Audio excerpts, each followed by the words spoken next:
The report is in variance with claims made by Kerala government. For example, even on contact tracing, the draft report says even primary contacts are being missed out, asymptomatic, and those with mild symptoms, according to this draft report of the panel, are undetected, Dr. Fuad Halim. The ICMR, which is a government agency, has said that for every case that was detected in Kerala, Kerala mixed out only 6 cases. Whereas the All India figures, states have missed out 10 to 20 cases for every case that they have found out positive. So the ICMR has actually congratulated the state of Kerala for detecting the highest percentage of cases among the available infections in Kerala. The data that we are saying, it is not it is collected by Kerala government, it is collected by union government. The union government themselves say that Kerala's contact tracing is much good. As you compare how many cases were picked up in Kerala, how many tests were done in Kerala, and how much vaccination. Vaccination along with Kashmir and some eastern Indian parts, Kerala is topmost in the vaccination. So it is clear that we are 20% below the zero positivity. That means 20% of Kerala has got an additional chance of getting infected. The figures given to the ICMR are fudged. So based on that, ICMR comes to some conclusion. Now here are ICMR themselves doctors who went to the ground. ICMR has their own process of harvesting data. And are now exposing. Mr. Tom Varadkar, you're ill-informed. These are professional doctors. Mr. Tom Varadkar, you are ill-informed. The ICMR has its own process of conducting its tests and harvesting data. We are obviously seeing that 3% of the Indian population which Kerala has is contributing close to 50 or beyond 50% of active cases day on day add-on. It's important to understand that almost 75% of all infections of COVID are asymptomatic, and 33% of them are going to land up into long COVID, which have lethal consequences. We are not dealing with the original strain, we are dealing with the Delta strain. Yes. This is the only strain in which it has changed the RO from 2 to 2.5, now reaching up to 8. There is no Kerala model to begin with. There is no state model. There are internationally accepted guidelines which ICMR is following. Those guidelines need to be followed.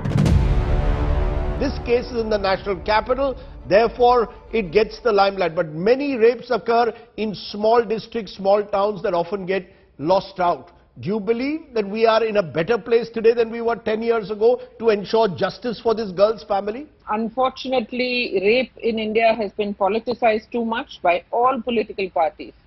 Regardless of whether I may be a politician myself or not, I have said this for years. As chairperson of the NCW, before that and after that, I continue to say that we should stop politicizing rape. The moment we do it, regardless of whichever party the person who is doing this belongs to, what happens is that the issue gets absolutely subverted. The fact is that a child has been raped, and her perpetrators must be brought to justice. I don't think any politician should treat rape differently when it comes to a state where their government is there and comes to another state where their government is not there. Any politician is, after all, a social activist who must show their empathy and fight for their rights if there's been any injustice. I definitely give a damn that, caste plays a role on all the kind of crimes that happen on Dalit women. We can't ignore that fact here in 2021. We've been yelling back for years and years that caste is important and we need to acknowledge it.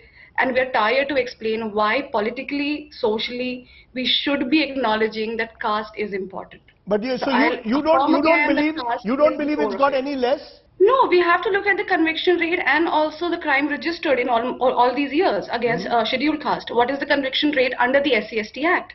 The conviction rate is highly low. The girl's caste is not relevant, to this crime, and a rape is a rape, and we should just always, just all condemn it the same. And of course, all rapes are condemnable, but the fact of the matter is that even the law recognizes uneven power relations as a fundamental aspect of sexual crimes, right? Power is at the heart of any kind of sexual assault. Even the letter of the law recognizes that. The Burma Committee recognized that the law, has more severe punishments for crimes when they are committed by a person in a position of power or authority.